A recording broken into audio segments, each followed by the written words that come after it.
So ayan, good morning, good evening, good afternoon Philippines. Saan ako ka man ngayon sa mundo. So I hope ang video ito ay para sa iyo.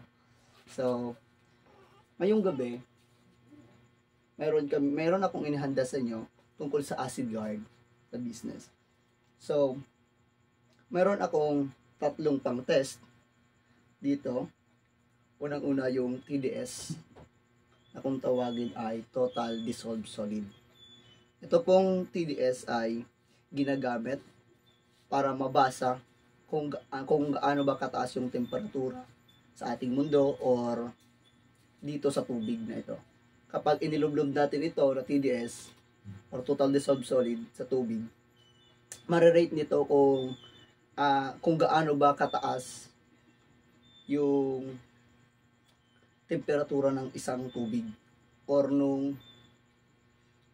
yung tinatawag na ito ba ay contaminated or ito ba ay malinis. So, meron naman kaming tinatawag na pH test.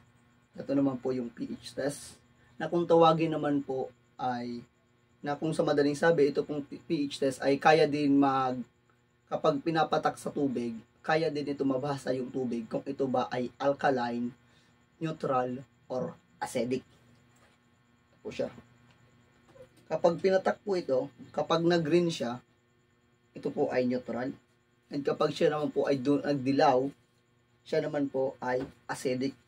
Acidic is prone po siya ng sickness. And sa healthiness naman po, siya po ay nagbo-blue, which means alkaline. And pangatlo naman po ang aming pang-test ay kung tawagin ay electrolyzer. Ito naman po ay ginagamit kapag inilulublob sa isang tubig. And ito po ay nagse-separate po siya ng malinis at ng madumi sa tubig. Kung saan sineseparate niya po, hinihiwalay niya yung ililalagay niya sa ibabaw, yung maduming tubig, at yung malinis ay inilalagay niya sa ilalim. Ayan po, kung makikita po natin, ang ating pong mga tubig, lahat po yan ay malinaw. Lahat po yan ay clear. Lahat po yan sa atin ay malinaw sa ating mga mata. But dito po sa electrolyzer, mariread niya po kung ito ba talaga ay malinis. Kasi mayroon po mga bakterya na hindi po tayo nakikita pagdating sa tubig. So, kaya po ngayon, itetest po natin kung ang ating bang tubig ay healthy. Ito ba ay malinis? So, simulan po muna natin sa TDS. So, by the way, meron ako ditong iba't ibang klase ng tubig. Itong sa malaking baso, ito ay galing sa poso or sa balon, ganun po, or sa parang bukal sa ilalim po mismo ng lupa. Ito naman po ay yung refill, yung dinideliver po sa galon dito sa lugar po namin. Yan, po ito, purified. At ito naman po yung nabibili natin na sa mga tindahan or sa LCC or kung saan ka man, lalo na kapag tayo ay nauuhaw. Ito yung mabilis na natin na mabili. Buksan ko muna. Ito ay Nature Spring or purified. So hindi po ito mineral. Purified po ito, purified. Na mindset lang po tayo na ito ay tinatawag na mineral. Pero sa totoo po, ito po ay purified. Ayan, ilagay ko lang po muna dito.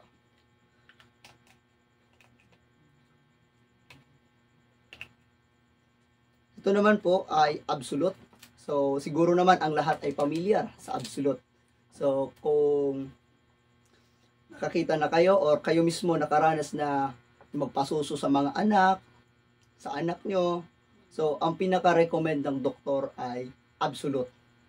Ito pong Absolute ay isa sa pinakamalinis na tubig. Ito po ay tinatawag na distilled, which means prenoseso. Dinaan sa makina, sa machine, tinanggal yung minerals at tinanggal din yung bacteria. Siya ay distilled. Test natin. Mamaya.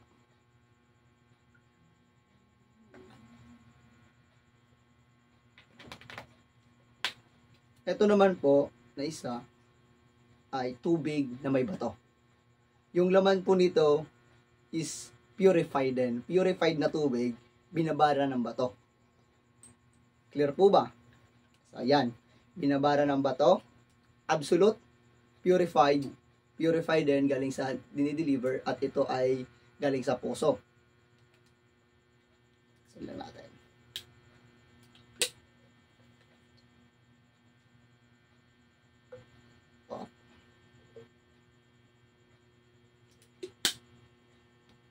So, simulan na po natin ang ating pag-test. Total Dissolved Solid or TDS. So, according po dito sa ating TDS, 0 to 50 yung pwedeng ipasok sa ating katawan, sa ating body. 0 to 50. Pwede po yan na yun yung sa test, yun yung pwedeng pwedeng ipasok sa atin. So, kapag umabot siya ng 50 to 100, sabi naman doon, sa mga matatanda, pakuluan mo muna bago mo inumin. So, kung kayo po ay naabutan nyo pa yung mga panahon na time, na kung familiar kayo sa sinasabi na kapag may calamity, ops, wag ka muna uminom dyan sa balon or sa puso, pakuluan muna natin bago inumin. Sa mga matatanda po, yun po yung ako kasi naabot ko pa yun. And kapag umabot naman po siya ng 100 pataas, ibig sabihin po siya ay hard water. Ito po ay hindi pwedeng inumin, hindi din pwedeng ilagay sa ipanghugas sa bigas or pang isinasabaw sa sa yung nilalagay sa mainit pang-init na tubig, pang kape, hindi po yun pwede kasi siya po ay hard water. So, may mga bacteria na dyan na hindi natin nakikita, pero malinaw sa atin yung tubig. So, simulan po na. And, by the way naman po, kapag ang purified naman po, kung kukunin natin ang pinaka-TDS ng purified na tubig, 10 pababa. 10 pababa, yun po yung pasok sa mga water refilling station po. So, by the way, hindi po ito pagsisira sa mga pagdating sa mga tubig. Ito lang po ay nagbibigay ng awareness na minumulat natin yung mindset ng mga tao na dapat ganun tayo. Bilang isang consumer, dapat alam natin yung ipinapasok natin, yung iniinom natin. Purified na water, 10 pababa. Pero yung pwedeng ipasok sa ating katawan, 0 to 50. Clear po ba? So, ayan. Simulan po natin dito sa ating TDS. So, clear ko muna, 0. Unahin muna natin yung absolute.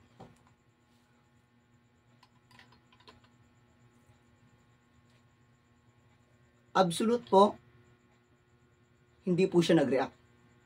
0. Ibig sabihin po, ang absolute, prenoseso. Dinaan sa machine, pinatay lahat ng bakterya, kaya tinawag siyang distilled. Malinis. 0 po siya. Kahit po dito sa sa nutrition facts, mababasa po natin 0. Hindi po siya nag-react. So, nabasa po sa ating TDS na ang absolute po ay isa sa pinakamalinis talaga na tubig. Yan po yung ating absolute. Pwedeng ipasok sa katawan. Distilled, malinis. Out of 50, 0 siya. Ibig sabihin, pasok na pasok. Kaya ito yung pinaka-recommend ng doktor sa mga bagong panganak po. Ito yung pinaka-safe inumin dahil pinoseso. Clear ko po muna ulit, 0. Purified. I-test natin ang purified. Again, sabi ko po kanina, ang purified po, dapat aabot lang siya. Kung kukunin natin yung sukat ng kanyang TDS, total dissolved solid, dapat po siya ay umaabot ng 10 pababa. 10 pababa lamang po ito. So kapag, tingnan po muna natin. Ilan po yung, yung rate niya. 9. Mayroon po siyang 9. Ibig sabihin po, 6 pala, 6, 6. Ayan, 6. Ganyan, 6. Ibig sabihin po, ang Nature Spring, pasok po sa tinatawag na purified. Kasi, 10 pababa. Yan, 10 pababa. Pasok na pasok po siya dito sa pagiging purified. I-clear naman po natin. So, kung ang Nature Spring po ay pasok sa pagiging purified, at ito namang ating nire-refill ay purified din, dito natin matitest kung ito ba ay pasok din sa pagiging purified. Kasi sabi po natin kanina, ulitin ko lang po, na ang pwede pong, kung susukatin po natin ang TDS ng purified is 10 pababa. So, purified po itong refill sa amin, dapat po dito sa TDS is 10 pababa din po siya. So, kapag lumampas po ito ng 10, nagpunta po ito ng 11, 12 to pataas, ibig sabihin po, ang isang refilling station, tanungin po muna ninyo kung kailan siya huling nag-backwash o kailan siya huling nagpalit ng filter. Kasi as a consumer po, yun po yung hindi natin alam. Na mindset tayo na kapag nawalan tayo ng tubig, magpaparefill tayo. But, suddenly, ito yung hindi po natin alam na gamit lang tayo ng gamit ng tubig. Dapat, bilang business owner, dapat alam nila mismo na sila, kung araw-araw nagdi-deliver ng tubig, dapat sila mismo every week nagpapalit. Kasi kadalasan po na refilling station, hindi naman po sa pagsisira, na nagpapalit lang po ng filter or nagbabackwash, naglilinis kapag may mag-check na DOH. Kapag may mag-check. So, as a consumer, dapat recommend ko po yung isang TDS, yung TDS na to. Kasi dito mababasa natin kung ang kanila bang refilling station or pagiging purified ay pasok. Pero kung sa kanila naman po ay mineral, okay lang po. Kung mineral. Pero kung purified po, 10 pababa. Tingnan natin. Oops. Ayan. Mayroon po siyang 9. 9 po yung yung kanyang TDS. Ibig sabihin po, ang nagre-refill dito sa amin, pasok po sa TDS ng pagiging purified kasi 10 pababa. So 9, linawin ko lang po, 9, itong Nature Spring ay 6, itong Absolute ay 0. Ngayon naman, itry naman po natin itong tubig na may bato. I-clear ko lang po. Ulit, TDS, tubig na may bato.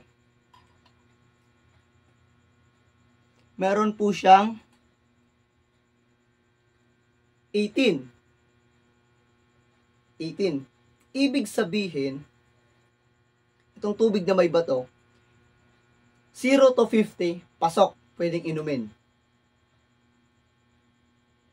18, 0 to 50.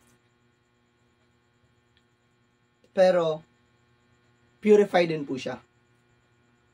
Purified na tubig, binabara ng bato, naging 18. Yan. Tandaan po natin, 18, 0, 6, and 9. Ito naman po yung galing sa poso. O dyan po sa namin, sa balloon. Titingnan po natin, clear ko lang ulit. Clear 0, and lublog. So, makikita po natin is nag-warning 405. Ibig sabihin, yung poso sa amin, itong balon sa amin, bawal inumin, bawal ilagay sa sinaing. Pwede pang hugas ng plato, pwede pang paligo. Ganun lang po yung tubig. Kaya hindi po kami umiinom dito sa poso po na galing po sa amin. Mamaya tingnan po natin. So, ayan, tapos na po tayo. 405. Tapos na po tayo sa pag-check dito sa TDS na tinatawag. Ito ko lang ulit. Ayan. TDS. Ngayon naman po is gagamitin na po natin yung itong pH test. pH test. So, Sabi ko po kanina, sa pH test is, kapag nagkulay yellow, ibig sabihin po siya ay acidic. Kapag nagkulay green naman po siya, ito po ay neutral, healthy blood. And ito naman po, kapag nagkulay blue, alkaline. Which means, healthy na, hindi acidic, hindi na prone ng sickness. Yan.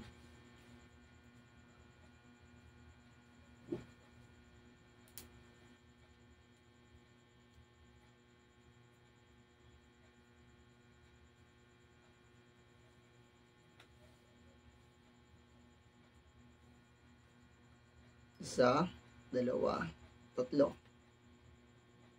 Isa, dalawa, tatlo. Isa, dalawa, tatlo. Isa, dalawa, tatlo. Tagtatatlong patak. Mamaya natin ito papatak. Wala. Fred, may saro katabi dyan na baso. Kuha tayo ng isang baso. Mali. Yan. Lalagay po dito dati. Yan. Ito po yung galing sa puso.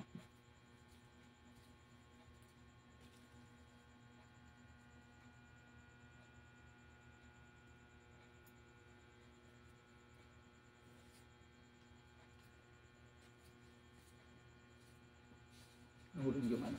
Kasi muna natin ito. Anong kulay po? Yung galing po sa puso, hindi po prinoseso. Natural na tubig. Creation ng Panginoon. So, ibig sabihin po, yung iniinom dapat ng isang tao, alkaline na tubig. Kaso nga, dito sa ating pH test, siya po ay isa ng kontaminado or contaminated. Ibig sabihin dahil dito po sa lugar namin is masyado sa kadamihan ng tao, habang tumatagal padami yung tao, is nagiging polluted na po yung ating tubig. Kung mapapansin po ninyo, dati, wala naman pong refill. Wala naman po dating nawasa. Ganon. Umiinom lang po tayo sa banga or tapayan. Ganon. Pero, dahil nga na-check na, yung mga tubig hindi na safe inumin, naglabas na yung nawasa. Kaso, nung na-check sa nawasa, ay hindi pa din. Naglabas na po si refilling station. At nang lumabas po ang refilling station, sinolusyonan. Dinaan sa machine, tinanggal yung minerals, tinanggal din yung bakterya.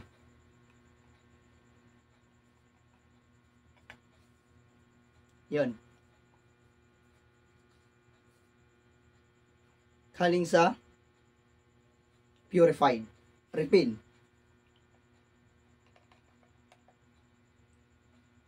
Nature Spring. Absolute. Tubig na may bato. Ito yung kagandahan nito. Ito yung dapat ma-aware tayo dito. Purified, absolute, distilled. Purified din, refill galing sa amin. Dinaan sa machine, galing sa natural, galing sa nawasa, dinaan sa machine, prinoseso, kaso naging acidic. Kulay dilaw. Naging siyang acidic. At ang acidic po ay prone sa sickness. Prone po sa sickness. Tubig na may bato, alkaline. Ito yung gawain ng bato. Ibinabalik niya yung manawalang minerals. Yung acidic na tubig, ginagawa niyang alkaline. Malinis sana. Malinis. Distilled, zero. Kaya lang, acidic. Bakit naging acidic? Pinatay, dinaan sa machine, prinoseso, pinatay yung minerals, pinatay yung mikrobyo, yung bakterya. tanggal lahat kaya naging 0. Purified, ganun din. Kaya siya naging acidic. Yan.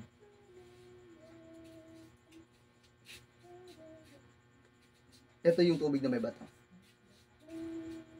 So, tapos na tayo sa sa TDS, tapos na din tayo sa pH test. Maganda sana inumin, purified, absolute, distilled, kaso acidic. So, bawasan lang muna natin ito ng tubig. Ilalagay na natin ito dito. Bawasan lang natin ang tubig. Bawasan ko lang. Kasi baka sumobra. Ito yung bato. Yung kagandahan ng bato. Sedimentary rocks. Tingnan natin kung anong kayang gawin sa acidic na tubig. Lagyan ko.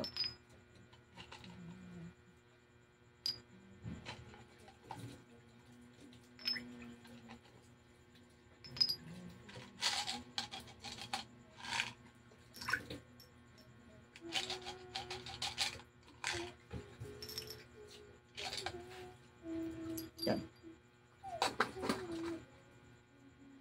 So, habang hinihintay natin kung ano ba yung magiging resulta kapag linagyan natin ng bato yung tubig na distilled or tubig na purified, tingnan naman natin itong electrolyzer. So, kanina 405 yung kanyang TDS. Malinis kung tingnan. Palabasin natin yung dumi. Yung hindi natin nakikita. Ito po yung tinatawag kanina na electrolyzer.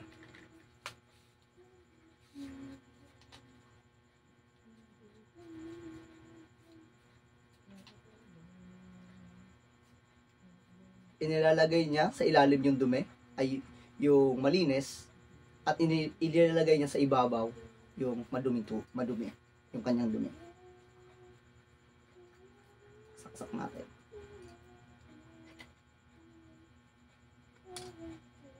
On.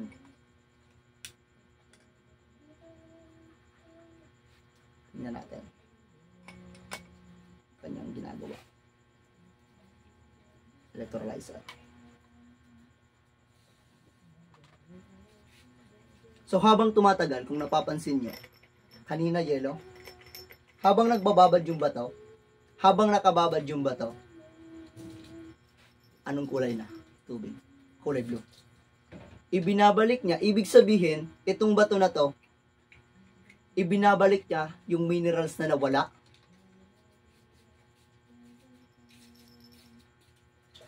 Na inalis ng machine.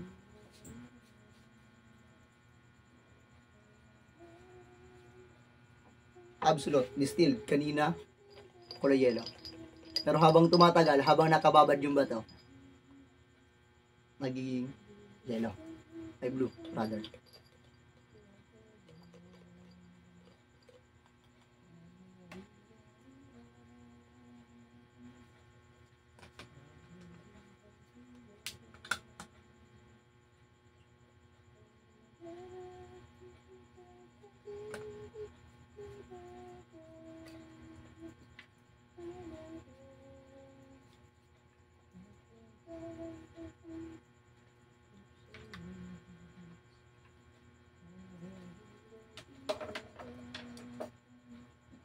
Ito na po.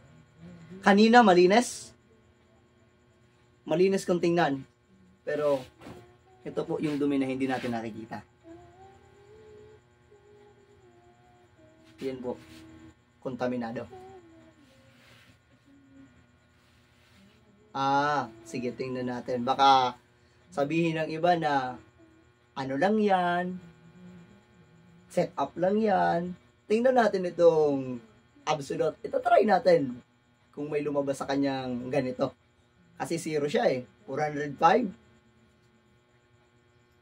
9. Ito yung 6. Ito 0. Ito 18. So, i-ano lang muna natin, itapon lang muna natin ito. Ay, hindi, ito na ito. I-ano na natin dito. Palis natin dito.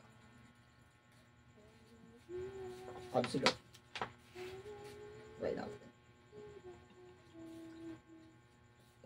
Absolute po yan, absolute. Try natin ilagay sa electrolyzer.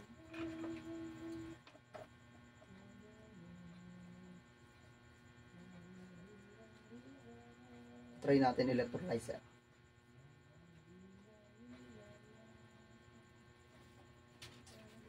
Saksak oh. I-on ko.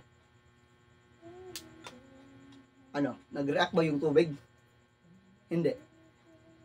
Hindi na po siya nagre-react. Bakit? Patay na po yung mikrobyo niya. Zero po siya sa TDS.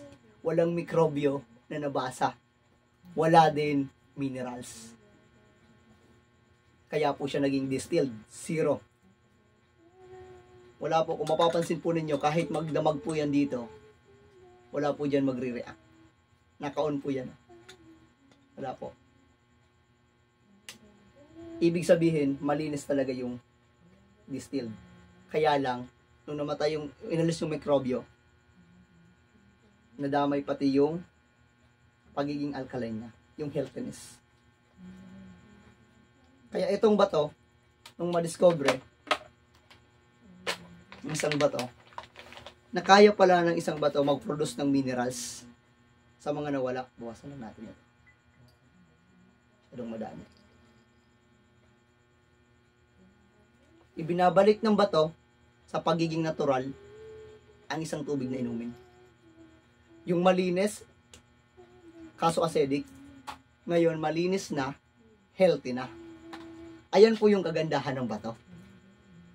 Malinis yung tubig, plus healthy, plus may minerals.